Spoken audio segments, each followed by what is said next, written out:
will share the screen. Oop, wrong one. There we go. All right. All right. Everyone should be able to see that. All right. So thank you for coming to this is about how to bolster your referral business. So as we told you before, you'll see Exit Prestige Realty. We have our own, but I kind of like their PowerPoint, so it was good. We're stealing their training for you guys, so we're a big sharing company, and so you guys get the benefit of some other stuff as well. So we'll get right into it. So this is all about referrals. And when you're doing referrals, you've got to remember there's some obvious things that you should be doing all the time that are really going to help you get and set up for getting a good referral. So what are those ways? Do a good job for your client is the most important way. So you want to be referable, because obviously if you screw up and you don't do a great job and you drop the ball and you just don't do right by your client, they're not going to refer you, because they're not going to want to put you on with their friends and family. So you want to be making sure you're always doing a good job. What does that mean? What does that look like? So you want to exceed expectations. And the best way to exceed expectations is set the realistic expectations. So don't promise the world up front and only be able to deliver Massachusetts.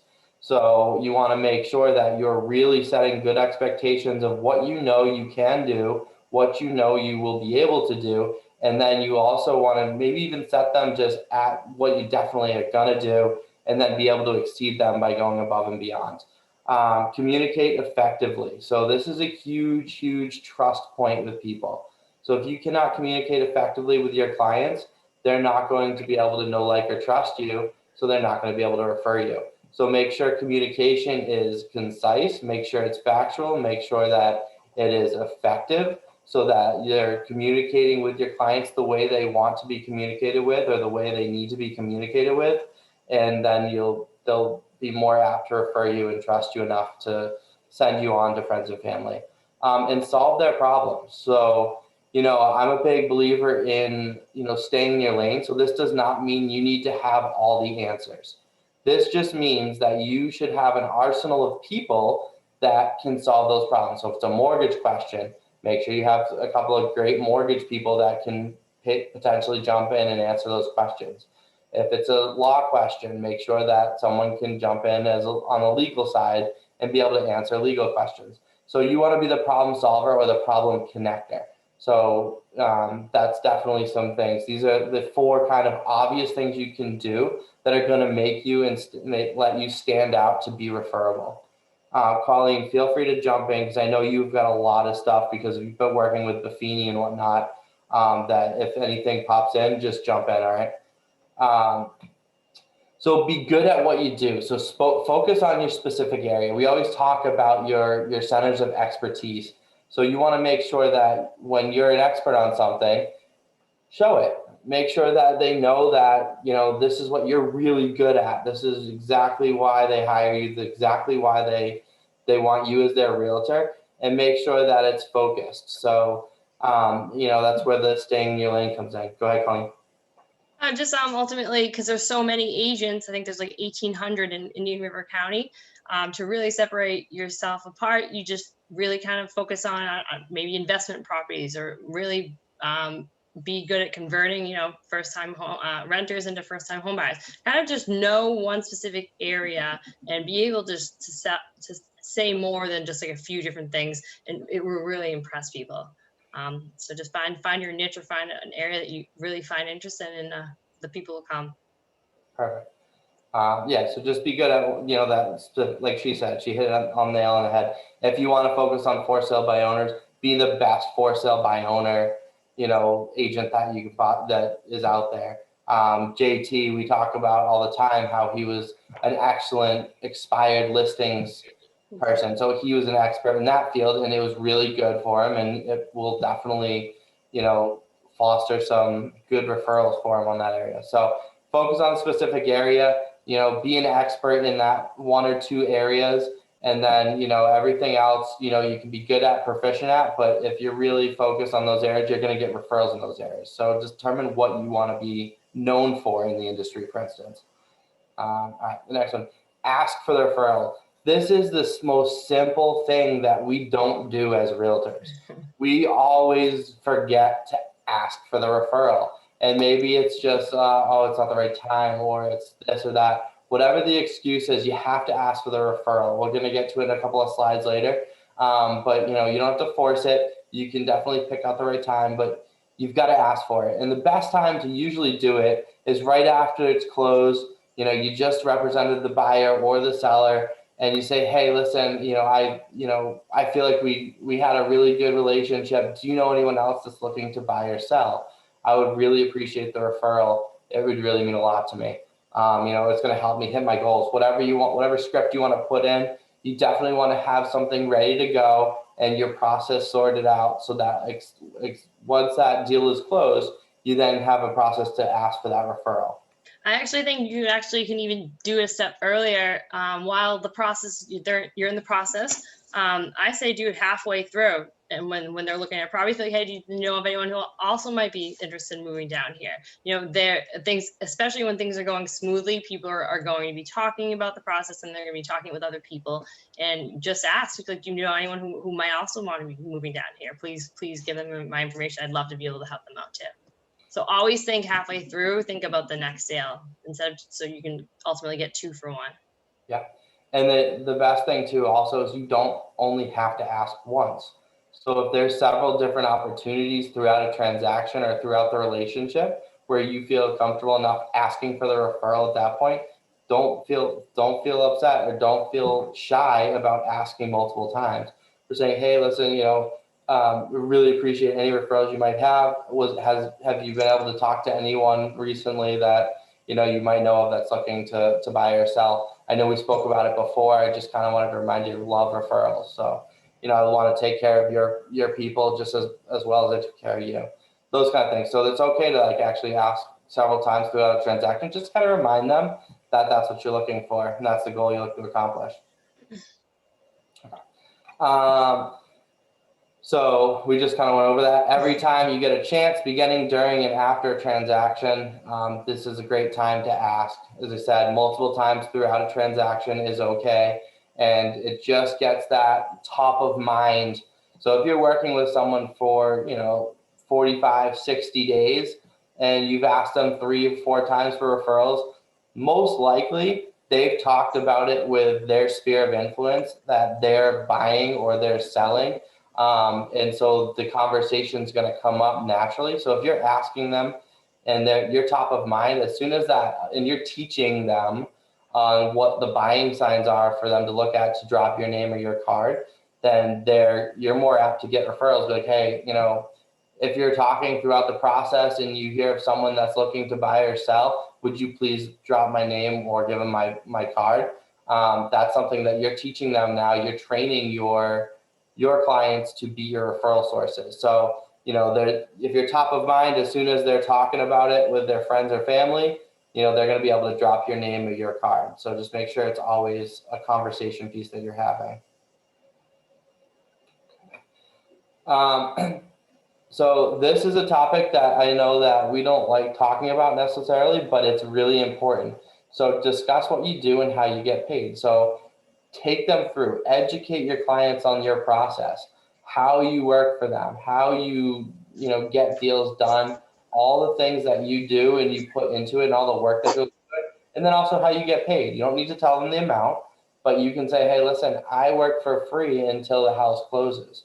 And then that's when you can kind of drop those hints and whatnot, because it's important for them to understand that you're taking a big risk by taking them to 16 different properties before they pick one. Because if they never end up buying, then they never end up, then you don't get paid. So you make sure you let them know, hey, I don't get paid until this house closes. So I have as much invested in your success as you do, because I really want to see you in the right home. I really want you to be happy there. So I'm going to work really, really hard to make sure that you get into the right situation. And I'm taking a risk because I'm not going to get paid until you get a house, or something along those lines. So that's just kind of building, again, that trust factor. As you're taking a risk for them, they're going to want to see you succeed in the end as well. All right. Hey, Rob, another note to probably consider, the biggest and most important thing as agents we can do through the whole process, before, during, and after, is to be really effective listeners, because they will give you a lot of information so you don't have to dig for it. The other thing is, in align with what Rob was just saying, as far as the process and letting them know how you're paid, it's important, and it's okay for us to tell them that there are easily 120 to 150 steps between contract and close. And a lot of people don't realize that, and that's why they think, oh, I'll just sell it myself. It's easy. I don't need an agent. But they need to know that there are a lot of things that can go wrong once that contract is signed. And so it doesn't hurt to kind of say, hey, just so you know, part of the thing that I need to do for you is to make sure that this transitions all the way through, and make them aware of that, and don't be afraid to do it, because there are a lot of steps, and just because you get a contract doesn't mean it's going to close. So Correct. There's actually 187 steps, so don't undersell yourself, Miss Kim. But no, that's okay. 187. Just kidding. No, that's a very good point. So it's just always stand corrected. No, I'm sure you That's a know lot of steps. That's all I know. we do a lot more. But that's a good No, point. that's good. No, I appreciate it. That's a great point. Yeah, so definitely, I mean, it is important to educate your clients on how the process works, all the steps that you have to go through, all the people that touch the transaction just to get it closed, so they can really understand how everything works. Find the right time to ask. So don't force it. I mean, because we all have those situations where you're like, I haven't done this yet. I haven't asked for referrals. I have to. You don't have to force it. There's definitely times, and comes with Colleen always talks about the planning. So and it's really good to plan your time out. So when you're in a transaction, make sure that you have it built into your kind of your plan of action of when to ask for the referral. So, and if it doesn't feel right in the moment, just get them talking, listen for certain cues, and let it open up, and then you can ask for it. So that's when you can kind of learn how to redirect the conversation to bring it back around, so that if that's your main goal is to ask them for the referral right now, don't just blurt it out, say, hey, look, I'm looking for any referrals to friends and family that you might have. Make sure that then you ask them some targeted questions that lead them down the path that you can then open it up and ask them for a referral. And that's what this is really talking. So, I don't like what this sign says, find the right time to ask. You can create the right time to ask it by asking appropriate questions and kind of setting the tone right, and getting them in the mind frame for you to be able to ask them about referrals. All right. So when someone is referred to you, set the expectation.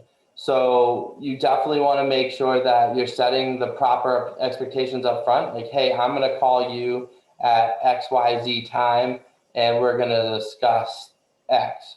So you're setting up the expectation that this is why you're calling, this is who sent you, and exactly what is going to be covered in that first initial call. It's really good to do that, because you're setting up a boundary, and you're setting up something that is going to make you the expert in their mind of, okay, wow, this person really has their stuff together. I'm really excited that I was referred to them. So that's something that's really important. Get that expectation set early and often. Colleen, did you have something to add?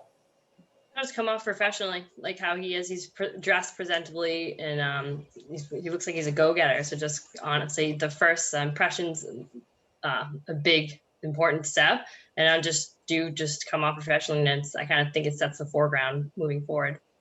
The one thing I'll say about that picture, for some of those, he's shaking with his left hand, so. for some of those new agents too, Rob and Colleen, I think, like the initial feeling is, well, I don't know anything, so how can I be an expert? Well, I think a seasoned agent told me when I first started, fake it till you make it, with a little, bit of, you've got a lot of support behind you. So if you don't know the answer to something, say, hey, let me just make sure, let me find out for you. I'll get back to you. Never, ever tell somebody something that just off the top of your head. Right. It's much more respectful.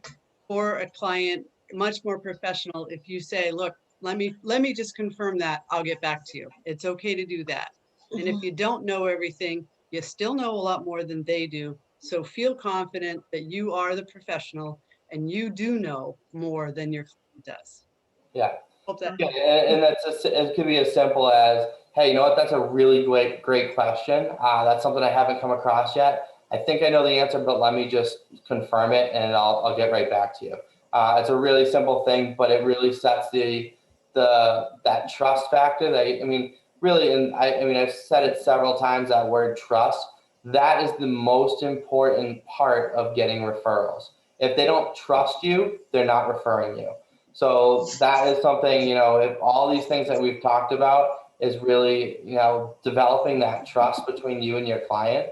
And that's a really good way to do it, because if you're not being authentic and you're just pulling something out of where to give them a response and an answer because you feel like you need to, they're going to be able to tell. And they're especially going to be able to tell if you're wrong and there's a problem down the line because you didn't tell them the right information. So it's definitely okay. That's a great point, Kim, on, being okay with saying, hey, listen, I'm not 100% sure about that answer. Let me get you that 100% answer and I'll get right back to you. And do call back. Don't forget to call back. Oh yeah, you definitely have to call. Follow-up is really important. Yeah. Yeah. All part of that professionalism. Make sure you answer your phone. Make sure you call people back. All right. Get the contact information for referrals. Sometimes you get so excited that you get a referral that you're like, oh, John Doe, this is awesome. I got him. I wrote him down in my little notebook. And then, whoever gave you that referral, maybe you wrote it down on a little slip of paper or something along those lines, and you call them and you're into the conversation, and then you forget to get their email address, or you forget to get their phone number, or you lose that piece of paper. So it's really important that you get a system in place. Some people like the good old fashioned like notebook like there's here, get them into your Excel spreadsheet, get them into your CRM, whatever it is, but make sure you collect as much contact information as possible. So it's one part of, building the business, as we've always talked about, is really honing in and controlling your data. So, name, phone number, address, email, because eventually when, especially if you're a new agent, you're going to get to where you've got 2,000, 3,000 contacts that now you can do mail campaigns, email campaigns, saying, hey, check-ins, newsletters, whatever it may be. And I know JT has probably 50,000 people because he's been doing this forever. He's giving me a little thumbs up and a smile. So, but those are all people that you can circle back with, because you never know what time they're ready to, list their house or buy a new house or invest in a property or whatever it may be. Stuff happens. And if you don't follow up with them and it's been 10 years, well, they're going to go use someone else. So you want to make sure that you capture as much data as you can, so that you can continuously be top of mind with your clients, your referrals. I mean, how many times have you heard the story, or it's happened to you, where, your uncle or your brother or your sister used someone else as a realtor, and you're like, well, thanks. Make sure that they remember that, because especially family, sometimes you forget to talk about what you do with family, and then all of a sudden they're using someone else. Oh, I forgot you're a realtor, and you just lost out on a bunch of money, and Thanksgiving's awkward. So, all right. This is another one. This is what, in the sales industry, what you call is upselling. So what else can I sell for you? So don't assume that just because they're talking about buying a new house. Well, if they're buying a new house, maybe they have something else to sell. Maybe it's the right time and they just don't know it. But always ask, like, what else can I sell for you? How, is there any other piece of real estate, or, is there something else that I can help you with that you might be looking to accomplish? So get those goals. But this is also a good opener for who else do you know that this house would be good for. So that would be bringing in the buyers. So they might know of a neighbor or a friend or someone that potentially is looking to move in the area that they might not have reached out to, or the thought of, like, oh, hey, listen, yeah, my friend was talking about potentially moving here. This would be a great house for her. She's got 3 kids and it's a 4-bedroom, whatever it is. It might trigger something. So if you ask the question, it's going to trigger something, and now you might have just picked up a buyer client from your seller. So that's something, always ask those extra questions. What else can I do for you? What else can I sell? Who would be a good fit for this house? Do you know someone that's looking to move to the area that I might be able to help them, and direct them towards this house? Those kind of things. So it's all things that you can do that are going to ask people to, think of you in any situation. All right. And always stay in contact. This is the be control of your management. So come up with systems. We talk about this all the time. Come up with a system, come up with a process, come up with a newsletter, come up with something that is consistently getting you interacting with your base clients. So, just come up with something that, you can either get in front of, even as little as semi-annually. Send out birthday cards, send out, a semi-annual newsletter, send out, a monthly market report update, whatever it is. Tell them to download your app. The app is a really good way to stay in touch because, if they have your app and they can go on and they can search homes in the area, then your face is going to be marketed with all that stuff. So send those people your app and make sure that they're trying to use it. For the record, that was not, the ABC is not an actual app. So I just don't want anyone to download that in. Didn't know that. We can definitely have a further conversation about that one. But that's a good point, Colleen. Thank you for the compliance there. All right. Figure out who your top referrers are. So I'm going to kind of blast through a couple of those because we still got about 12 slides. So make sure this goes to the dirty dozen that we talked about. Your top referrers, you always want to stay on top of mind. These are the people that already have you in their thoughts. So you want to make sure you're continuously adding value to whatever they're doing or trying to accomplish. So definitely make sure that you are spending extra special attention to the people that are already referring you. So, and adding value could be anything. Maybe you had a conversation with them and you found out they're really into like French poodles, and you send a little clip or something like, oh, I saw this little article on French poodles, whatever it is. Just so it just gives you that deeper relationship. Thank people. This is so important. You've got to thank them. You got to thank them publicly. You have to thank them privately.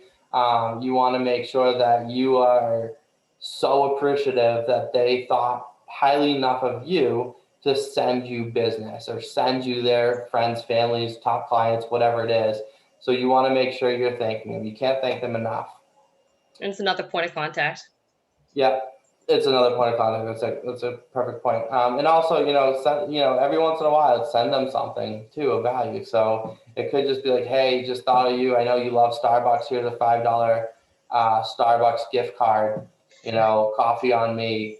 I really appreciate all the business you sent me. Whatever it could be, but something a little bit extra. You can also publicly thank them. This is also good for a couple of things because it's showing that you are liked and you are well enough respected that people are sending you business. And so if you're putting that out on a public forum saying, thank you very much, Kim, for sending me a client, I was able to successfully, find their dream home for them. So really, really appreciate the referral and, can't thank you enough. You put that on a public forum, you're probably some people are going to look at it and be like, oh, Kim's sending her, so I could probably send to my people as well. That'd be great.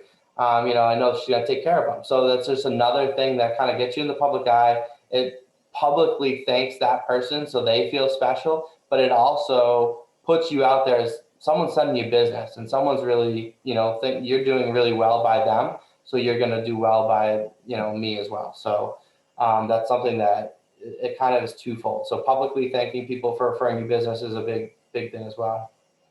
Stay in touch with agents that are no longer in the business. So this is something we don't think about. So agents retire, agents, get out of the real estate game all the time, but that doesn't mean people aren't still asking them about real estate. So when they make their license inactive, this is a perfect time to, generate and stay in touch with them. Like, hey, listen, I know you're no longer selling real estate, but I would really appreciate all the business that's still going to come to you and the referrals. And it's also a good chance because of our system and our program to say, hey, why don't you make your license back active with, with Exit? And now that you have a referral kind of partnership and you're getting 10% back on that person. So that's also another thing. So stay in touch with agents that are no longer in the business because they're still talking about real estate and they're still talking to people. They still have clients, especially if they were a busy realtor. Share something of value like a newsletter. We talked about that already. So stuff that's educational, videos on Facebook, videos on Instagram, the newsletter, an email blast, whatever it may be. Make sure it has value. Make sure it's educational, not salesy, and that will get the know, like, and trust a little bit better. Give closing gifts that keep giving. I know Kim's given cutting boards that are something that stays with the person, something they're going to use. They're going to see your face over and over again, or your information. There's a Cutco thing that people are doing now, where you can engrave, the knives that people get. So do something special for the people that are giving you, your closing gifts can be a referral source. So something that people are going to use on a big time basis. Handwritten cards, this goes a long way. So if you're taking extra time to physically write out a card, now I have terrible handwriting, so, I will still do it, but, then I'm going to follow up with a note saying I have terrible handwriting, but I wanted to make sure you knew I was thinking of you type stuff. Colleen's shaking her head. But yeah, no, handwritten notes go a long way. Actually, if Lauren Cool is on, she sent me a handwritten thank you note after our first meeting, before we actually signed her on. And I thought that was really cool that she was already doing that before we even, brought her on. And it does stand out. So definitely make sure that you're doing that. That's going to stand out with people because that's something that not too many people do. Right. Follow up with your recent buyers. So even if you're on the sales side, you can still follow up with buyers, thanking them for an easy, smooth transaction. And just say, really appreciate how well the process went. You were awesome to work with. Hopefully you really enjoy your house. So even though you're not selling them, you're not stepping on anyone's toes, but they're going to remember you because chances are their agent's not going to follow up with them ever again. And so at the end of the day, if you did, and now you're on their database, then that's someone that might buy or sell from you in the future. Trusted vendors are another good way and another good source. So make sure that you are staying professional with your title companies, your mortgage people, anyone else that's a vendor that you use on a regular basis, print shops, whatever, because they often get people in there. And if you've got a good working relationship with them, they're going to refer to you. Be involved with something which you're passionate. So passion always, I'm involved in Rotary. We get a lot of, leads and whatnot from Rotary. I've done a lot of business through them, throughout the years, even though that's not what I'm there for. I don't talk about business. It just naturally happens. But because I'm in trust with the other Rotarians because of our passion involved behind the projects we get involved. They like me, they want to use me, we want to do business together just because it's a deeper level of growth. Do something unexpected, donate your time to help others. This is just another thing that's going to develop that know, like, and trust, and that trust expert. I mean, if you're doing stuff out in the community and you're known, you're seen, people are going to want to use you and work with you. All right. So I have a quick thing to throw on. So if you're doing your business right, according to the millionaire next door, that 85% of your business should come from referrals. So if you have a database, I challenge you guys to, if you have a database of 400 people, how many of those people do you think, if you pick up the phone and talk to them, how many of them do you think they know that you're in real estate? Think about it. If you go through your database today of all the people that you have in your close sphere, and think about how many, or even just reach out to them and see how many people know that you're in real estate. You'd be shocked. It's usually around 40 to 50%.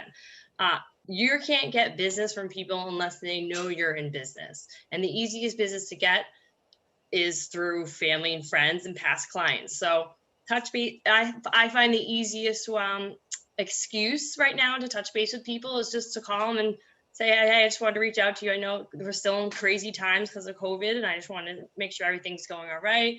And then intertwine real estate in there and just be like, well, I'm just want to remind you, if you ever want to get out of the cold of Massachusetts, which I'm constantly telling my sister, I'm in real estate and I'd love to be able to help you. So you just really kind of just call them, and just COVID's the greatest excuse to start you getting back into the habit of getting in contact with people. But really go through your database and see who knows that you're in real estate, because you won't get business unless they know you're in business. Perfect. So we're at 12:31. So if you have to hop off, we understand. But if I'll stick around and Colleen will stick around, if you guys have any questions, let me know. Otherwise, have a great week, and thank you very much for joining on the training today. Thank you. Have a great day, guys. Take it easy. Rob, Yes, sir. when you're out and about, like, do you have like anything that identifies you as Exit Realty agent or broker? Like, Yeah, so I have my name badge. That, I mean, and Colleen can tell you firsthand that she's gotten a couple of opportunities just because of that. I'm a little bit better at just, being able to drop real estate into a conversation. And it's people naturally want to talk about it. So, the second that it comes up that I'm a realtor, I have a pretty easy transition into bringing up real estate. So, but yeah, I mean, good conversation starters are wearing that realtor pin that you might have gotten from the Realtor Association, wearing your name badge, stuff along those lines would definitely help you with starting that conversation. And people will ask, oh, hey, you're a realtor. Let me ask you this about this community or whatever. all right, I just want to know if that was something. Yeah. Or ask people what they do. Ask them what they do for work while you're standing in line. Just make a joke about something or just talk about whatever, and then just be like, hey, well, so what do you do? And then because people will reciprocate, or if they don't even reciprocate, just be like, oh, I work in this, and I do this, and kind of just you can really dictate where the conversation's going. Mhm. Yeah. All right. All right. And you got your name badge from Minuteman Press with the cards, right? I have two. Yep, blue and black one. Definitely wear those. Those help me definitely a lot. The people just look at it. They're curious. They want to see what your shirt says. And Otherwise, you're just a secret agent, right? Exactly. yes, and you don't want to be that for sure. No. Cool. All righty. All right. Well, thanks, Steve. Thank you, guys. Nicole or Michael, do you guys have any questions? Or do you guys just...